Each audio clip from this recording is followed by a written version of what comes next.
Pour ceux qui se posent des questions à savoir, mais pourquoi est-ce qu'on va dire qu'un diagramme de mathématiques est une œuvre d'art? C'est très arbitraire, mais vous savez pourquoi est-ce que la représentation du bon Dieu peut être une œuvre d'art? Pourquoi est-ce que la représentation d'une nature morte doit être une œuvre d'art? Tout ça, c'est tout simplement parce que ça n'avait pas encore été le cas, que ça n'était pas accepté. Mais il y a une chose, je vous le dis comme ça, je sais pas, je vous dis des petits trucs. Vous voyez, en fait, les artistes, pour faire évoluer l'histoire de l'art, plus ou moins consciemment, ont exploré des domaines qui étaient d'abord, par exemple, le domaine du religieux. Au départ, on ne peignait que des bons dieux, et puis c'était tout, on ne peignait pas des natures mortes, on ne peignait pas des vaches ou des chaises comme Van Gogh et tout ça. Et puis après, ça a évolué, on a commencé à peindre la haute bourgeoisie, les papes, enfin, tout ça. Et puis après, ça a évolué doucement vers le corps, on a découvert le corps, et tous les artistes peignaient les corps nus, à la Michel-Ange, voilà. Et puis ensuite, on a découvert la nature, on a peint la nature, mais avec des personnages encore, parce que la nature toute seule n'était pas assez noble pour qu'elle mérite d'être peinte.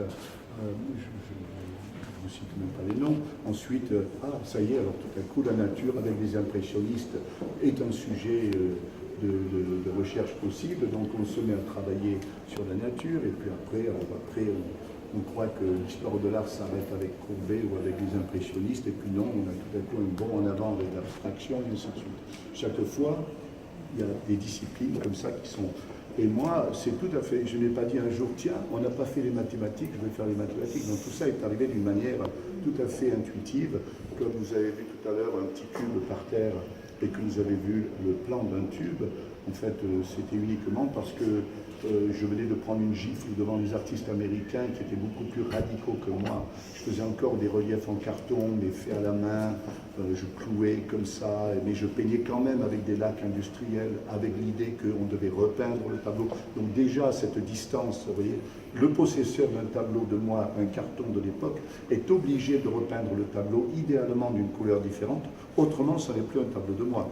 Il faut le faire. À Lyon, on a fait la démonstration, on a repeint un tableau d'une grande collection, on l'a repeint complètement en public le jour du vernissage, pour que les gens comprennent une fois pour toutes que si c'est moi qui ai peint le tableau au début et qui n'a pas été repeint depuis 50 ans, ça n'est plus un tableau de moi. Enfin, vous voyez, il y a toute cette attitude. Et puis un jour, j'ai fait un plan en me disant, tiens, peut-être que c'est plus intéressant de montrer une information sur un objet plutôt qu'un objet. Tout le monde fait des objets. Pourquoi ne pas réfléchir à l'idée d'information sur un objet? Et c'est comme ça que je suis parti ensuite sur les dessins industriels et tout ça. Mais vous voyez, toujours en me disant, les autres, je les laisse faire. Vous voyez, ça va, ils font ce qu'ils veulent. Moi, je vais là où personne n'est allé. Qu'est-ce que vous cherchez dans la formule mathématique? Vous avez quelque chose qui vous échappe? Je ne cherchais pas, je découvrais. Je ne cherchais pas, je découvrais tout simplement un autre univers qui n'avait jamais été exploré. Plus qu'intuition, est-ce que vous seriez d'accord pour dire que vous cherchez constamment? Ah, ça, que je sois obsédé par l'idée du renouvellement, ça c'est certain. Et que je cherche, oui, parce que chez moi, demain matin, si je suis tout seul, mon seule obsession, c'est de me dire, ok. C'est moi, je trouve que je cherche. C'est moi, je trouve que je cherche. La formule de Picasso. Oui. Je cherche. Je cherche, mais je découvre dans le travail, vous savez, il faut être dans l'action, et puis voilà. Mais en tout cas, il y a cette obsession de... Il y a première conscience, c'est qu'il y a tellement de choses à créer encore. Tout le monde dit, oh là là, on a tout fait, on n'en a rien fait. On a fait ce qu'on a fait. Mais il reste une infinité de choses à créer encore, qui ne ressembleront pas du tout, parce qu'on a vu, qui seront très différentes. Donc, moi je me dis, s'il y a tout ça encore, s'il y a tellement encore à créer, pourquoi laisser les copains le faire si moi je peux en faire une grande partie? Il me semble que vous amenez, c'est vraiment de pouvoir, c'est énigmatique, c'est l'énigme que vous voulez conserver dans l'art. C'est ce qui ne ressemble pas à de l'art et qui n'a pas de justification artistique. Absolument. Oui. C'est ménager cet espace-là encore et encore. Mais oui, parce que le sens viendra après et ça sera accepté. Quand je faisais ces premiers tableaux en 66, je n'avais aucune raison de penser que ça allait être facile de montrer ça un jour. Donc là, on pourrait dire que ce qui est très important, finalement, c'est d'où ça parle, que ça continue de pouvoir se dire un par un, les artistes. Donc on n'est pas dans la subjectivité, dans le sens où vous n'interprétez pas, mais il y a quand même cette dimension-là qui doit être le vôtre, et ce qui ferait de nouveau. Donc c'est la seule une affirmation, sujet comme affirmation. On peut le dire comme ça. C'est ma seule motivation. Je n'ai pas de raison de continuer à travailler si je n'ai pas une chance de faire quelque chose qui soit intéressant un jour. Vous savez, juste pour citer Cézanne, Cézanne disait: je m'arrêterai tout de suite de peindre si j'avais la certitude que mes œuvres ne seront jamais au Louvre. On n'est pas dans une activité pour le plaisir comme on brode et qu'on fait des trucs. On est dans une obsession de tout remettre en question. On est dans une obsession de faire en sorte qu'un jour, ça ne m'intéresse pas d'être connu aujourd'hui, vraiment. Je voudrais que dans 200 ans, on dise: tu as vu ce que Denis a sorti à l'époque. Voilà, c'est ça que je voudrais. Ça veut dire que ça aura fait partie de l'évolution de la culture, de la connaissance. C'est le seul objectif. Vous évoquez souvent le geste artistique. Pardon, Le geste artistique. Eh bien, qu'est-ce qu'il est? Eh bien oui. Il est pur renouvellement constant. C'est Voilà. pour ça que la dimension du hasard dans votre travail est particulièrement importante, peut-être.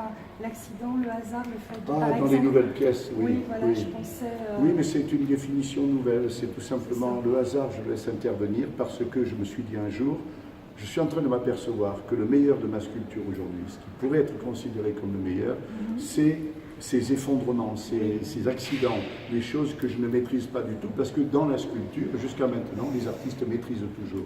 Donc moi, j'ai commencé à faire les sculptures en 95, je mettais des barres sur le mur, je pousse tout ça, et le résultat, c'est ça. Donc on a travaillé sur la chance, sur Art Piaf l'a fait, d'autres artistes l'ont fait, mais à ce point où on n'a absolument rien du tout qui est prévisible, alors toutes ces choses-là, l'imprévisible, l'inattendu, l'entropie, tous ces concepts-là rentrent en jeu et ils sont nouveaux par rapport à là. Et ce qui m'intéresse, c'est de proposer autre chose que ce que les autres ont fait. Alors, du nouveau. Du nouveau, mais pas à la benne systématiquement, c'est-à-dire je signe tout, c'est surtout un nouveau qui a un sens très fort, vous voyez, qui mérite vraiment une place. Parce que je l'aime beaucoup, il est gentil, mais je veux dire, il va dire: ah tiens, c'est nouveau de signer les chaussures de madame. Mais après, il dit: ah, mais attends, je n'ai pas signé celle-là, oh, je vais signer celle-là aussi. C'est vraiment, il veut tout signer. Et ça y est, alors, comme il l'a dit une fois, on peut imaginer qu'il va tout signer, puis voilà. Donc là, il faut dire une chose, c'est qu'aujourd'hui, quand vous ouvrez un livre sur l'histoire de la sculpture, vous ne voyez pas les démonstrations, sauf si je suis dedans, vous ne voyez pas les démonstrations que j'ai faites récemment. Donc c'est là qu'on enrichit. Maintenir le tranchant de l'acte. Il faut tout le temps, il faut faire que ça. On est presque... Le tranchant. Est-ce que vous seriez d'accord pour dire qu'à ce moment-là, on est presque à l'opposé du concept parce qu'il n'y a pas de concept préalable dans les accidents il n'est pas préalable. Il y a le geste, mais il n'y a pas le concept préalable. Au départ, il n'y est pas, puisque je vais vous dire comment c'est arrivé. Vous avez raison, parce que voilà ce qui s'est passé. Un jour, j'avais... C'est tout un truc, vous savez, il y a des réactions comme ça. Un jour, je suis dans un bar avec Denis Oppenheim en train de boire une bière. Bon, vous voyez, vous allez voir comment les choses arrivent. Et elle est là, puis il y a une grande baie vitrée. Spring Street Bar. C'est Spring Street, la rue. Et il passe un type, Bal Teshuva, une critique d'art qui a écrit un gros livre sur Warhol et tout. Il passe là avec un copain à lui et il me voit. Je fais salut, comme ça. Il ne m'entend pas et lui, je ne peux pas l'entendre non plus. Il me fait comme ça. Et il s'adresse à son copain et il lui dit: c'est Bernard Venet. Le type, il a l'air de réfléchir une seconde. Il ne sait pas très bien qui est Bernard Venet. Et il y a Bal Teshuva qui lui dit: tu sais, le type. Ah. Voilà. Rien que ce geste, déjà, le type avait compris qui j'étais, mais il ne se souvenait pas très bien de mon nom. Et quand j'ai vu ça, j'ai dit: il y en a ras-le-bol. Les gens, dans l'esprit des gens, Bernard Venet, c'est les lignes indéterminées, puis c'est tout. Or, je fais beaucoup plus de choses que ça. Donc je me suis mis en tête de travailler avec, de développer la ligne droite. Pour vraiment, je vais faire un livre sur la ligne droite. Il est sorti depuis. Et vous avez bien sûr des lignes droites sur la promenade des Anglais. Mais à ce moment-là, je me dis: ok, alors qu'est-ce que je fais? Vous allez voir comment les choses arrivent quand qui sont totalement imprévues.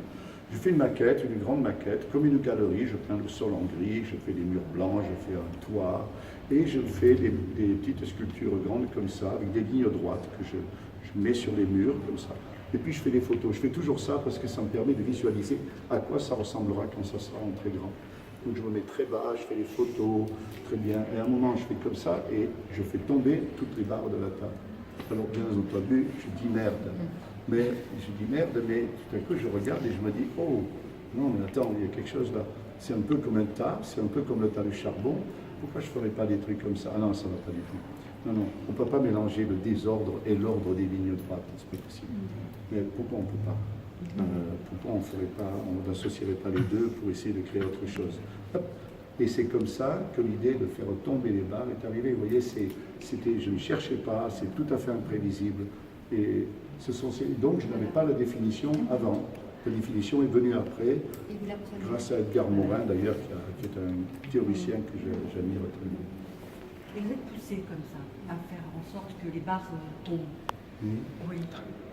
D'abord, elles tombent. Oui. Elles sont pas poussées. Mais quest-ce que vous dites, la phrase? Non, quand vous êtes poussé à ce que les barres tombent, qu'est-ce que pour vous est important là? Alors voilà, il y a 15 jours, à Lyon, j'ai fait tomber les barres. On est d'accord? Voilà, ok. Alors, je mets les barres contre le mur.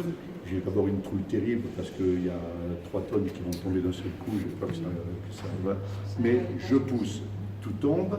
Je ne sais pas le résultat. Je ne sais pas du tout à quoi ça va ressembler. Tout simplement, chaque fois, je crée une autre configuration qui n'a jamais existé, qui est tellement improbable que personne au monde pourrait prévoir. Et c'est ça qui m'intéresse, c'est le contraire de la sculpture habituellement. C'est du jamais vu. C'est du jamais vu dans le concept déjà de l'accident, et ensuite, sans aucun doute, bien sûr, c'est le résultat plastique qu'on voit. On parle de cette matière, quand même, l'acier Corsten, quand même un matériau extrêmement... qui a une présence extrêmement forte, et vous commencez par l'immatériel. Comment ça se fait, ce passage-là? C'est parce que, d'abord, il faut comprendre que je critique terriblement et sévèrement les artistes qui, un jour, découvrent une manière de faire de l'art. Je vous donne un exemple, il y en a 40 000, mais Poliakov, qui est un bon peintre, mais quand même, qui un jour s'est mis à faire des tableaux avec, vous voyez, les compositions exactement de pied. En plus, il y a déjà un Russe qui avait inventé ça en 1917, mais j'ai oublié son nom à lui, parce qu'il n'a fait qu'un tableau. En tout cas, Poliakov découvre la possibilité de faire des tableaux comme ça, et après il vous fait, allez, 5000 variations, sans réfléchir davantage, tout simplement parce que ça se vend, on gagne des sous et tout ça. Je vous citerai Atlan, je vous citerai plein d'autres artistes, ils ont une idée un jour, et ils font un métier. Le métier c'est de produire des tableaux. Je suis terriblement contre ça, je vais être moi constamment dans la recherche. Mais votre question, c'était quoi? Non, c'était parce qu'il y a quand même une ligne, il y a quand même chez vous quelque chose qui se tient, une logique. Quand on voit un livre, surtout l'évolution de mon travail, la logique est implacable conceptuellement, d'abord, parce qu'entre le tas de charbon du début et les accidents d'aujourd'hui, et l'idée de l'autoréférentialité, c'est-à-dire de l'œuvre qui ne parle que d'elle-même, c'est déjà le tas de charbon. Le titre, c'est tas de charbon. Les tableaux Boudron, ce n'est pas combat de nègres dans un tunnel, pardon pour la bêtise, mais comme ça a été dit, c'est vraiment tableau Boudron. Donc, l'œuvre ne parle que d'elle-même. Et dans ces tableaux-là, ici, l'œuvre ne parle que d'elle-même. Non seulement vous avez un tableau qui représente une fonction particulière, vous avez le titre en dessous et généralement vous avez après un petit titre à côté qui vous dit c'est bien ça, hein, attendez. Donc on parle vraiment, c'est très autoréférentiel. J'ai pu lire que la première œuvre que vous authentifiez comme telle, c'est quand vous êtes couché dans les détritus. Et qu'il y a là quelque chose, que vous nommez vous comme, il me semble... Oui, première œuvre, c'est important. À l'âge de 18 ans, qui pour nous, en tant que psychanalyste, résonne d'une façon particulière, parce que c'est vraiment la question de l'objet, le corps, on en parlait tout à l'heure. Mais là, on n'est pas dans le sujet, on est vraiment dans le corps.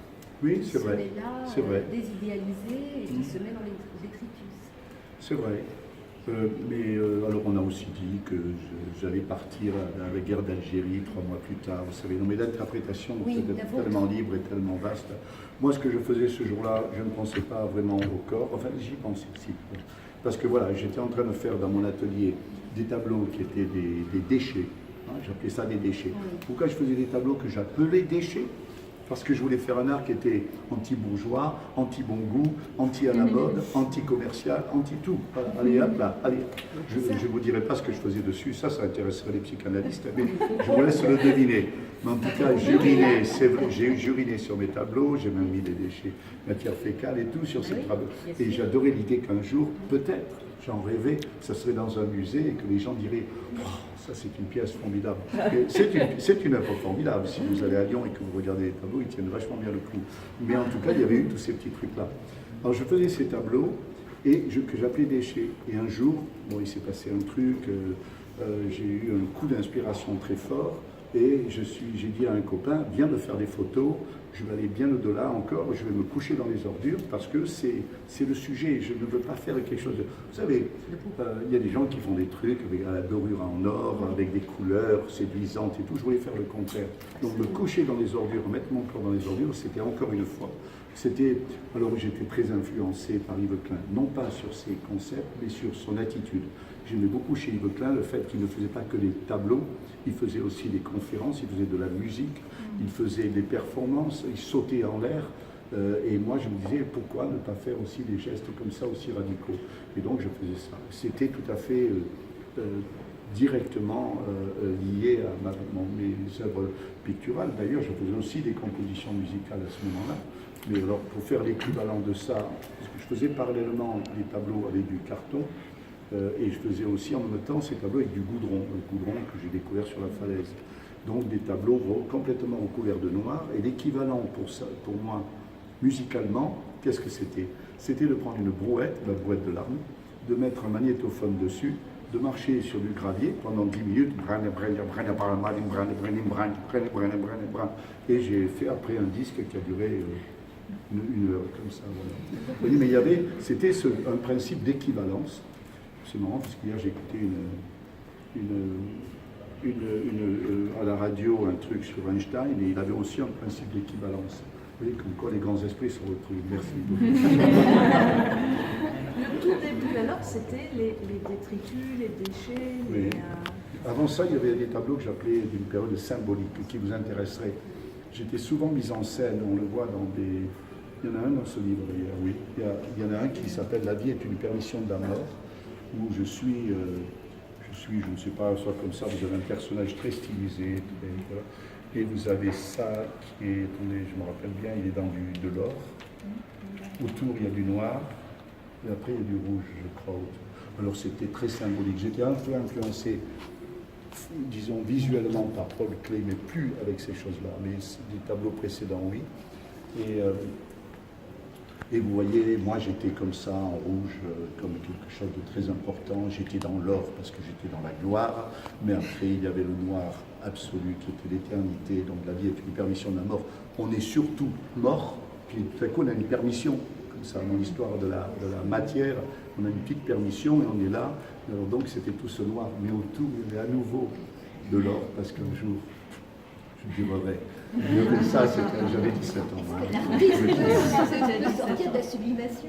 Voilà, écoutez, en tout cas, il rêvait de tout ça. Oui. Vous faites des œuvres aujourd'hui qui ressemblent à ceux de la Renaissance, quand il y avait les bâtisseurs de cathédrales. Ah oui, oui. Hein? Aujourd'hui, devant une construction gigantesque de Venay, on se rassemble, on discute, on parle. Est-ce que ce sont aujourd'hui des lieux comme ceux que vous évoquez pour faire en sorte que les gens se relient avec ce terme de religion utilisé à partir de religare, discuter? Je ne pense pas trop à ça. Quand je fais une œuvre d'art, je vais vous dire, je m'adresse à 5 ou 6 personnes dans le monde. Mais vous laissez personne indifférent. Ah, ça, oui, j'espère aussi que ça marche comme ça. Mais je m'adresse vraiment à 7 ou 8 personnes qui ont l'esprit le plus pointu, vous voyez, la connaissance la plus avancée et qui vont dire merde, là, venez, il nous a sorti un truc encore pas mal, voilà. Et que ça mérite après d'être dans les livres d'histoire, pardon pour la prétention. Donc c'est une création adressée. Oui, je m'adresse à l'histoire. Je m'adresse à l'histoire et ces 4 ou 5 personnes vont éventuellement prendre la décision de m'inclure. Oui. Voilà, que vous avez rencontré donc en arrivant à New York, que vous ne rencontriez pas du tout. Je l'ai rencontré